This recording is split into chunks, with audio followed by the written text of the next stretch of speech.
In this video, we're going to talk about how to file your tax return using TurboTax, the price point, the advantages, the disadvantages of using TurboTax, and just the general guidelines that you need to know when using TurboTax to file your 2025 tax return. When you log into your account or when you create an account and you're trying to do your tax return, you're going to see this profile right away. So you're going to see a bunch of questions here, and it's going to ask you to fill the applicable ones. So it's going to say here, which tax situations apply to you in 2025?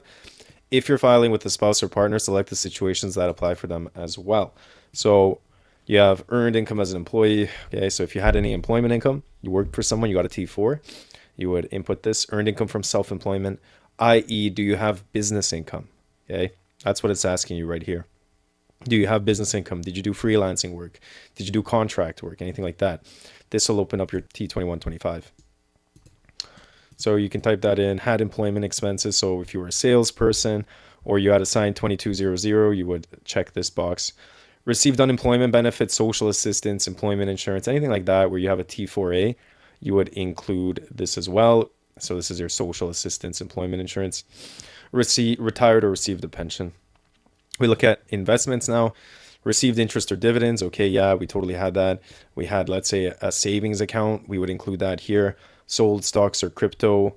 Again, if you had any capital gains or capital losses, you would include that here. And maybe we can have one more, which is made charitable or political expenses. So we'll ask more about your tax situation later. These just help us recommend the right pricing. Okay, so do you need any help doing it? You have three choices. I can do it on my own. I can do it, but want tax experts to answer your questions, or I want a tax expert to do it. So you're not going to, if you want to pay the least amount of money, and in Canada, very easy to do it yourself, file yourself, you're going to say, I can do it on my own. Okay, so it says $60 per return, $70 per return as of April 16th. So if you do it near the end, then they charge you higher. You also have this expert as you go, and $250 to have someone do it for you. So better for you to do it for free. Stay on the Canadian website. Okay, so we're going to sign in here. So once you log in, it's going to ask you, do you want to import your 2025 tax info? You'll connect to the CRA website and you'll do so, but you need a My CRA account. This is where it pulls up everything in their database. So if you wanted to do that, you would just click continue. You would include all of this information and you'd click continue. But for now, we're just going to enter it manually, okay? And now they're trying to sell you something. Of course, we're going to say no thank you. And we're going to get started. So let's skip the typing with last year's. So if you want to upload your previous year T1, it'll do all of your identification right here. Or you can just enter it manually. So we'll just do a example. Mitch Smith, date of birth 1/1/01/19. Let's call it 90. Single, married, divorced. We're going to go with single. Did your marriage? No, it did not change. Okay, so far so good. Everything's very straightforward. We're going to go with British Columbia. I was a Canadian resident. Yes. Did you move to another province? No, we did not. Obviously, you're going to go through this. You're going to say what you need. Don't upgrade. Did you move or go away from Canada in 2025? So no, we didn't.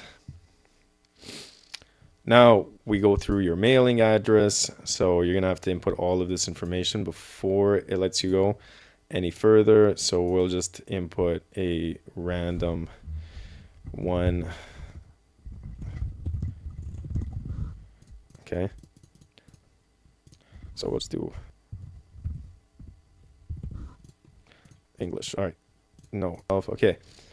So we're going to get started. We're not going to input anything from CRA. We're going to go with our tax profile. We'll get started with our tax profile. What tax slip? So we want the T4. We want, let's call it self-employed income. All right. None of this. Charitable donations. Okay. So we finished our tax profile. That's our in progress. We'll go with our income. So we're going to start with the T4. So it has everything laid out for you. Now you're going to have to go in and manually input this. So your T4, obviously you'll get a slip for this and you're going to have exactly what it should say on it. So it'll say employment income. Let's call it 100,000. And obviously there would be some deductions there. We can say that the employment, we're going to say income tax deducted of 25,000. All right. So save and continue. So we did our T4, done with T4 slip.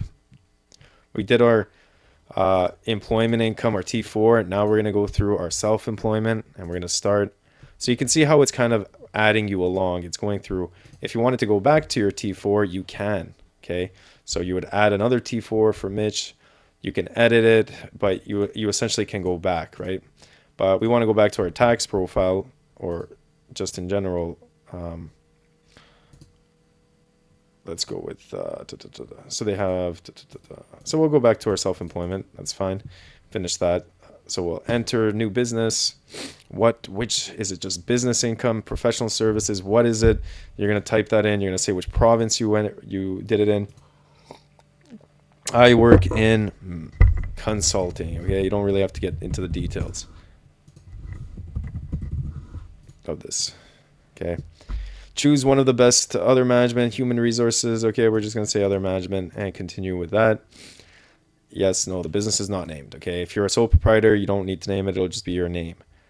Do you use an address? Is your home address? Okay, yeah, we'll say yes.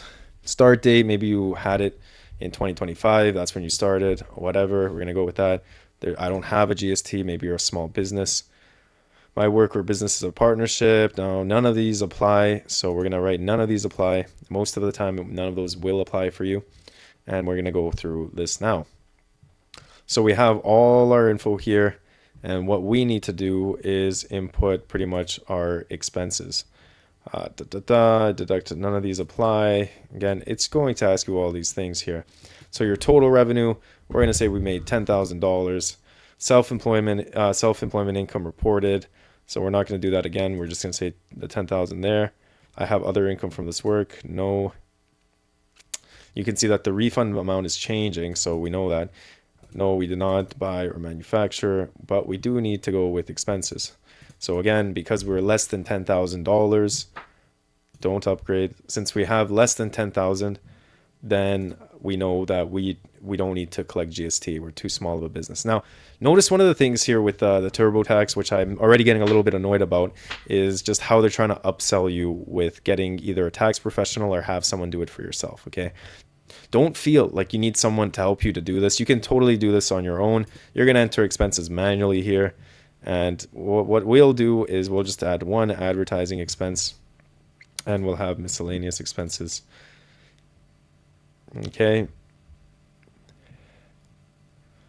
So we're going to start with advertisement. We're going to say 2,000.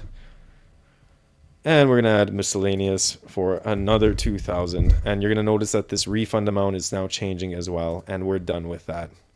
Okay, done with the business. You can always go back and have a look, okay? And you can always update this on your end. You can always update it on your end. So we finished our self-employment income. Maybe we have some deductions. We said we had donations there. So we're going to go in, check all the boxes that apply to you. Unclaimed donation contributions, not reported on the T-slip. So other donations, additions, donations made to the United States. So you might have unclaimed donation credits. Okay, from a previous tax one. You might have other donations as well. So we're going to look at essentially claiming it for this year and the previous year. Okay, so we didn't have any unclaimed ones there, so we don't have to worry about that. Do you want to change optimize amount for this year? So what happens if I change this amount? So what we're going to do is we are going to say this. And we're going to enter the donations as a total amount of, let's call it $1,000. And that is it. So we just go through that. We added 1,000 and that's it. Do you want to change the amount to claim this year? No, we don't want to change that amount. And we continue. Now, one of the things you can do is you can always change your tax profile.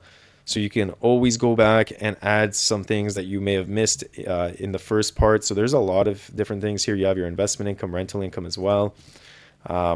All these different things here that you're going to go through and check whether you have or if it applies to you or if it doesn't apply to you. Now, if it does apply to you, you want to check that out because it's going to show up on the side here. Again, you can always always just look for things on your own. Maybe you had professional dues, right? If that's the case, you're going to click that over here and you are going to add it. Okay, you're going to say union dues and you'll put $1,000. Oops. If that's the case, you're going to continue and you can see how this is changing. Once you're done, you can go to the review part and you can go through and look at everything here to make sure this makes sense to you. Okay. If it doesn't make sense, again, they're going to try and sell you, continue without the upgrade. You're going to go through here and they're going to give you some advice here. Okay, some tax saving opportunities, some warnings, and some errors. So in order for you to file, you're going to need to fix the errors. You can file with the warnings in place, and of course you can file with the tax saving opportunity. So you'll go done and then skip saving warning. No, go back to the review. We're going to go back because we don't want to file with those errors. If you want to go to your autofill, you just click the autofill here. Obviously you'll need your SIN number, as well as you'll need to finish your personal info. Obviously, this is very important for you to go through. And of course, you're going to have to input a SIN number here. So it's not difficult. Essentially, if you're looking at tackling this, the first thing you want to do is go through your tax profile, mandatory questions, and you're going to go and answer these, and you're going to finish your tax profile as well, and click the different slips and they're just going to show up. Okay, so this is not a difficult platform to use. It's a little bit user unfriendly on my end. I find that it's a little bit more difficult to navigate. Obviously, this is one option you have. You can pay $60. You have Wealth Simple Tax as well that I personally prefer to use. That's just my opinion on it. Of course, if you're a TurboTax person that you've always been using TurboTax, continue doing it. If this video helped, make sure to like and subscribe. There will be more practical Canadian tax guidance videos, so make sure to like and subscribe. Remember, this is general information, not personalized tax advice.